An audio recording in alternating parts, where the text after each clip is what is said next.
Hello बच्चों, आज हम लोग सीखेंगे हिंदी व्याकरण के जो सीरीज़ हमने लाया है उसमें आज हम लोग पढ़ेंगे संज्ञा, परिभाषा जानेंगे, उदाहरण देखेंगे, संज्ञा का महत्व और संज्ञा कितने प्रकार के होते हैं और उसके बाद हम इसके बारे में कुछ अभ्यास करेंगे, प्रैक्टिस करेंगे।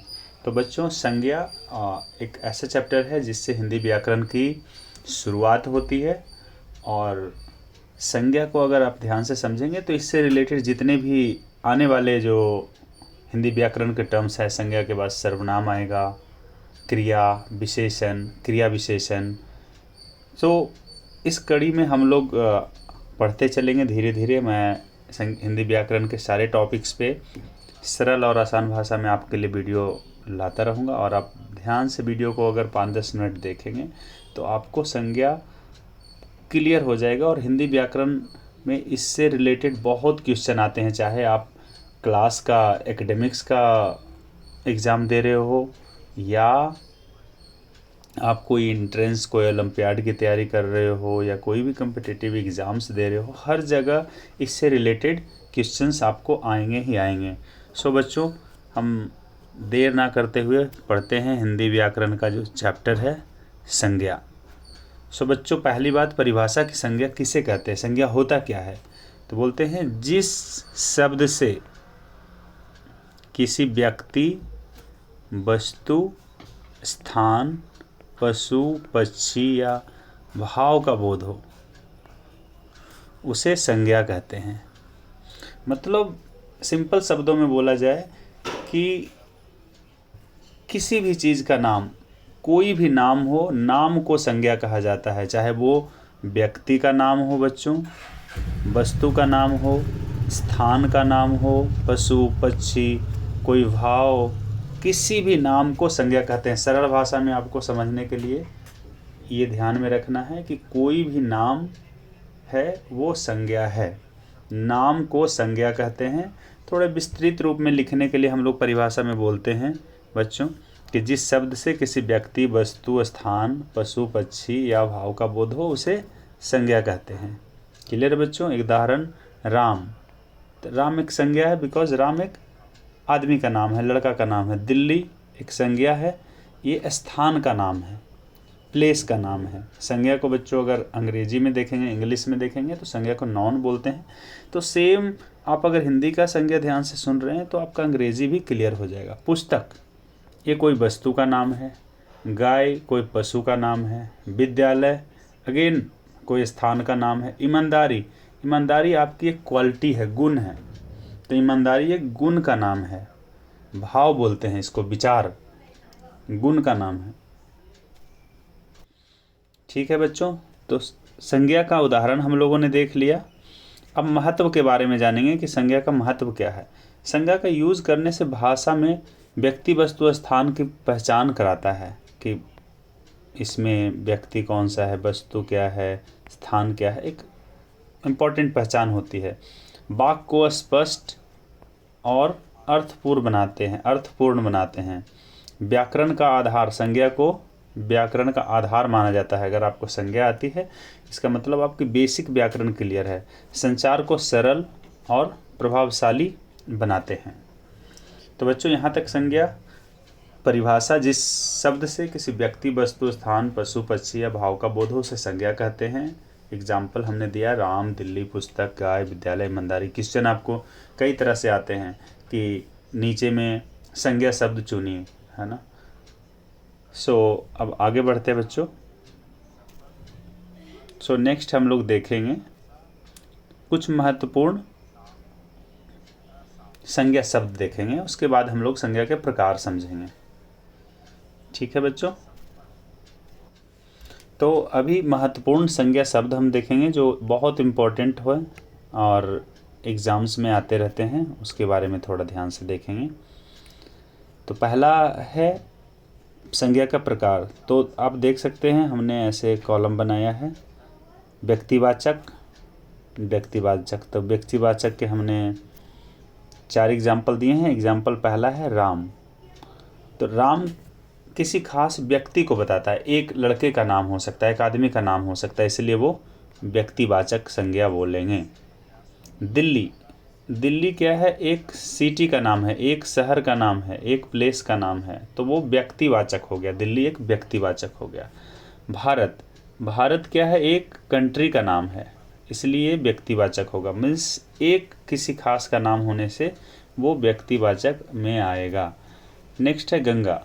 सो गंगा अगेन देखें तो एक नदी का नाम है, तो दिस इज व्यक्तिवाचक हो गया। तो व्यक्तिवाचक का सिंपल सा मतलब है कि एक किसी एक का नाम अगर बता रहा है तो वो व्यक्तिवाचक है। नेक्स्ट हम लोग देखेंगे जातिवाचक। सो जातिवाचक में बच्चों अगर थोड़ा सा ध्यान दें, जातिवाचक में नेक्स्ट हम देखेंगे कि जिससे पूरी जाति का बोध होता है उसे हम जातिवाचक बोलते हैं। एग्जाम्पल के रूप में देखिए लड़का, तो अगर हम लड़का बात कर रहे हैं तो लड़का से पूरे लड़का जाति का बोध हो रहा है, कोई एक लड़का का बोध नहीं हो रहा है। तो जब कोई नाम से पूरे जाति का बोध हो उसे जातिवाचक संज्ञा बोलेंगे। पुस्तक, जब हम बच्चों पुस्तक बोलते हैं तो पुस्तक से कोई एक किताब की एक पुस्तक की बात नहीं होती है, ये पूरे पुस्तक पूरे बुक की बात होती है, तो ये जातिवाचक संज्ञा में आएगा। गाय, अगर गाय की हम बात करें तो कोई एक गाय नहीं है, गाय के बहुत प्रकार होते हैं, जर्सी गाय, देसी गाय, मगही गाय, तो ऐसे गाय अगर हम बोल रहे हैं तो पूरे गाय जाति का बोध हो रहा है, तो वो जातिवाचक संज्ञा। अगेन आप लड़की बात कर रहे हैं बच्चों, तो हम लड़की बोलते हैं तो पूरी लड़की जाति का बोध होता है, तो वो एक जातिवाचक संज्ञा हो गया। विद्यालय, तो कोई एक स्कूल की बात नहीं कर रहे हैं, चाहे वो प्राइवेट हो, सरकारी हो, कोई किसी तरह का विद्यालय हो, तो वो पूरे विद्यालय की बात हो रहा है। हाथी अगर हम बोलते हैं तो इसमें कोई छोटा हाथी, बड़ा हाथी, ये हाथी बोलते हैं, हाथी मतलब पूरे हाथी जाति का बोध हो रहा है, तो इसको हम जातिवाचक संज्ञा कहते हैं। नेक्स्ट हमने एग्जाम्पल लिया है द्रव्यवाचक संज्ञा। तो आप द्रव्यवाचक संज्ञा को देखिए, दो एग्जाम्पल लिए हैं।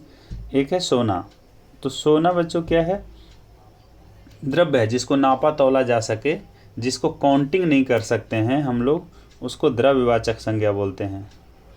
दूध, दूध को हम लोग काउंटिंग नहीं कर सकते, तो ये द्रव्यवाचक संज्ञा हो गया। क्लियर है बच्चों, दूध की हम काउंटिंग नहीं कर सकते, ये द्रव्यवाचक संज्ञा हो गया। अगेन पानी, पानी को हम लोग नाप तौल सकते हैं लेकिन काउंटिंग नहीं कर सकते, तो ये द्रव्यवाचक संज्ञा। चांदी, अगेन सोना चांदी जो है वो द्रव्यवाचक संज्ञा होगा बच्चों। क्लियर है। नेक्स्ट जो हमने लिया है वो है भाववाचक संज्ञा। भाववाचक संज्ञा क्या होता है बच्चों, जिससे कोई भाव, आपकी भावना पता चले, आपकी छवि पता चले। ईमानदारी, एग्जाम में बहुत आते हैं बच्चों, एग्जाम में ये भाववाचक संज्ञा है। प्रेम भाववाचक संज्ञा है। बचपन भाववाचक संज्ञा है। तो ये अगर ध्यान से देखेंगे तो ईमानदारी, प्रेम, ये आदमी की इच्छा है, अभिलाषा है, एक भाव है। खुशी भाववाचक संज्ञा है। साहस भाववाचक संज्ञा है। मित्रता, इसको इंग्लिश में एब्स्ट्रैक्ट नॉन बोलते हैं।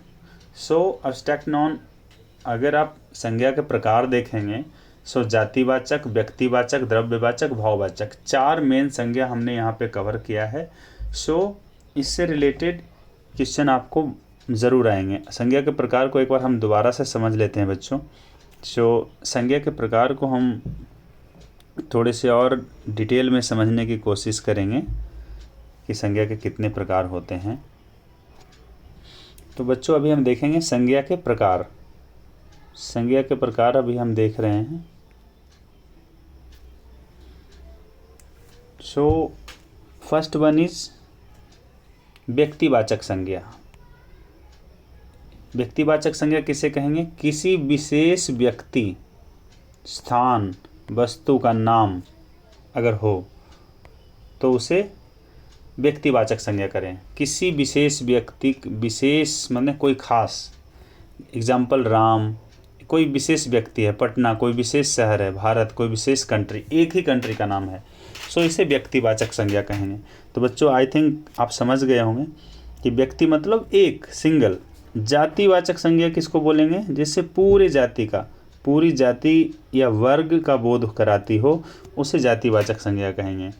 उदाहरण के रूप में लड़का, पुस्तक, विद्यालय। लड़का पूरे लड़का जाति का बोध करा रहा है, पुस्तक पूरे बुक पुस्तक की बोध करा रहा है, विद्यालय पूरे। तो ये जातिवाचक। द्रव्यवाचक संज्ञा अगेन जिसे नापा तौला जा सके, काउंटिंग नहीं कर सकते, उसे द्रव्यवाचक। जिससे किसी पदार्थ माने होता है द्रव का बोध होता है, उसे द्रव्यवाचक संज्ञा कहते हैं। एग्जाम्पल के रूप में सोना, पानी, दूध।